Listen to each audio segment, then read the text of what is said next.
Welcome back to Weekend Prime. Now, a pandemic is stealthily dismantling this country. This pandemic has been facilitated and exacerbated by technology. And now, on average, just in Nairobi, 10 suicides are reported weekly. How do we heal from this monster called gambling, betting?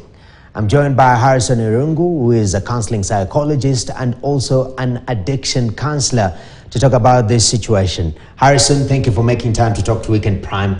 For starters, are you a recovering addict, if we may put it so? Yes, I'm a recovering gambling addict. I was in addiction for over 5 years in gambling, in betting, sports betting. Sports betting? Sports betting. How did this begin? I started sports betting as fun. You know, with any addiction, it occurs in 5 stages. And I was doing it for fun. I was doing it socially. I thought that I could maintain. And for the first time, I placed a bet of 500 Kenyan shillings. And I won around 21,000 Kenyan shillings. From 500 to 21,000? It changed my life. I was living in a bedsitter. I moved to a 1-bedroom house. You can imagine. That was quite drastic, man. My wife was so happy. In fact, I told her, I have found a new investment. Instead of going to work, by then I was working in the bank. Instead of maybe going to work early in the morning, I can at least save some time and concentrate on betting. But later, it turned out to be, do I call it a pandemic? I lost everything. I mean, even before we reach there, Yes. You've started. Yes. I started as fun. Yes. So, are you a sports fanatic? Yes, I'm a Manchester United fan. Luckily, they are losing.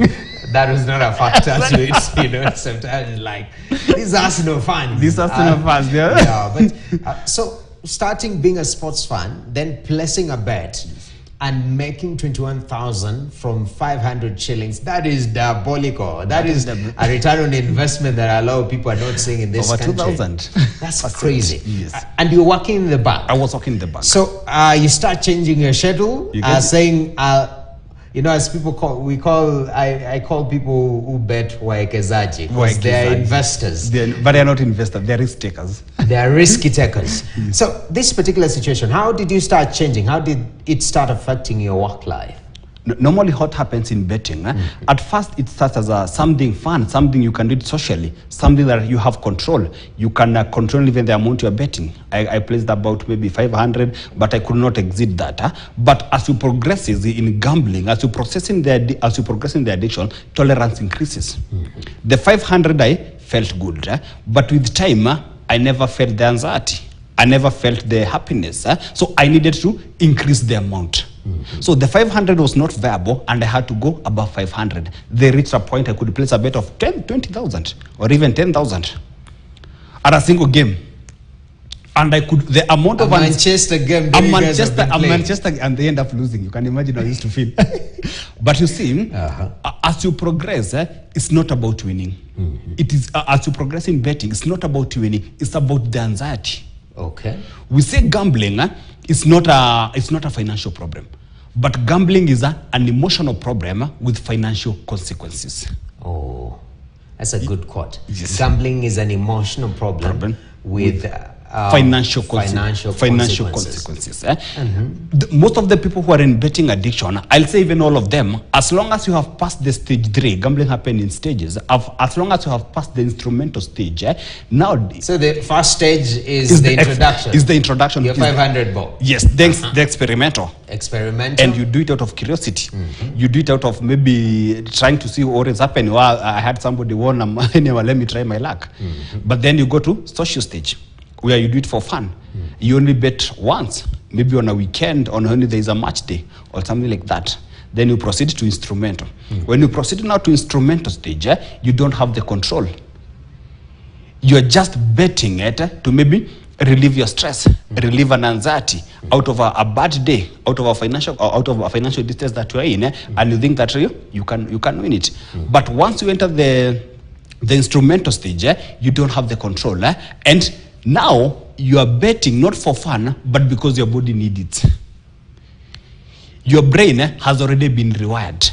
You need betting to get out of a stressful situation. You need betting to get out of a stress that is going through at work, even in marriage. So as a result of that, you no longer bet because you need it. Okay. You bet because your body deserves it. You can no longer do about it. So most of the people who bet, they are not betting for money. They are betting because they're in addiction. Oh. People who are in alcohol addiction, they do not drink alcohol because they are doing it for fun. They drink because their body deserves it.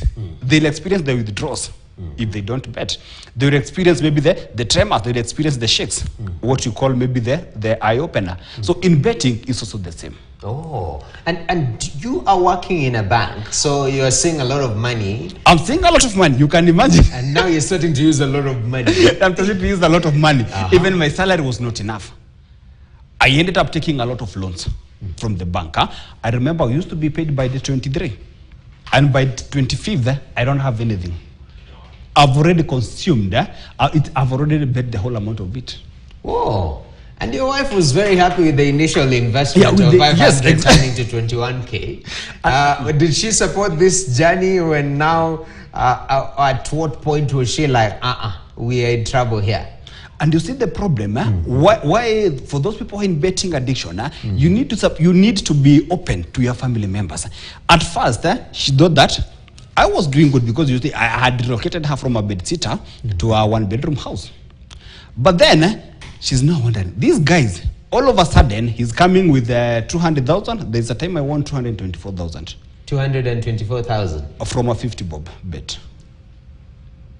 Okay. And with from the 224,000, the only thing that I bought was chicken, was 1,000 shillings. The other 223,000, all of it, I returned it to the betting sites. So she was asking me, you had money, where did it go? I told her it had been eaten. Then now, she started saying, hey, this thing is not going on well. Okay. But at the end of the day, because in gambling, we hide. In gambling, we don't want people to know what you are doing, where we're taking these finances. Secrecy. It's secrecy. We know, a long time ago, on just before we introduced the mobile betting, people used to go to casinos. Nobody will see you there. But nowadays, you can do it at the comfort of your phone, wherever you are. So I'm able to hide. I'm able even to lock the phone and all that. Okay. So she was not aware what was happening until now it exploded when I had reached now the compulsive stage, when I've already attained the gambling disorder. When I was a pathological gambler and I'm not able to provide. I'm already fired from work. Now she's like, hey, what is happening here? I've already started selling items in the house. There's a TV that I sold, I think, for 1,500 because of the betting. So at the end of the day, she wasn't comfortable. Okay. And we had even to part ways. Oh. You see the way gambling is destroying relationship. Mine was affected because of gambling. Okay. And that's quite interesting, because you say it is the way it rewires your brain, and almost your livelihood is around gambling. And now there is another layer of secrecy, breaking trust, lies. Now you're selling things off. And I know right now this is very popular. Definitely. Somebody's there doing this in secrecy. Yes. I'd be watching this interview. How do you climb out of this hole that they have dug themselves into? With gambling, the easiest thing is honesty. You see, by the time I was out of it, I had accrued so many debts. I think the last time was 1.2 million, the one that I can remember. The one that was in paper was 1.2 million. But there are others over 500,000. And you see, I've already been fired from the bank. I had an executive barber shopper that I sold to finance gambling. I had a cereal shopper that I consumed all the stock in betting. Everything was lost. And I had debts that I have borrowed from M-Pesa people and all that. And they were asking me, Harrison, where is our money? And I had to be open with them. By the way, I was fired from the bank. I don't have an income. I've sold everything. Just give me time. I have a gambling disorder. Okay. That I'm trying to work on. And luckily, my family support really came in and played a big role in getting me out of it. So first thing is admitting that you have a problem. There are certain steps that we follow that we take people through in addiction to get out of gambling. And one of the principles you say that I admitted that I'm a gambler and that I'm powerless over it. Once I placed a bet, I don't have the power to move out of it. It's like alcohol. Once you consume the first tip of alcohol, you activate the X factor and you lose control and you continue the drinking spree. So the first thing is admitting? The first step is admitting. The second? The second step is admitting now the insanity that you have done. You can imagine when I tell people that I gambled of 1.2 million, I don't have a car, I can't have a land, that I can tell people that this is where the money is. I admit the insanity, and with that, I'll be able to overcome the guilt, I'll be able to overcome the shame, and even the stigma that comes with it.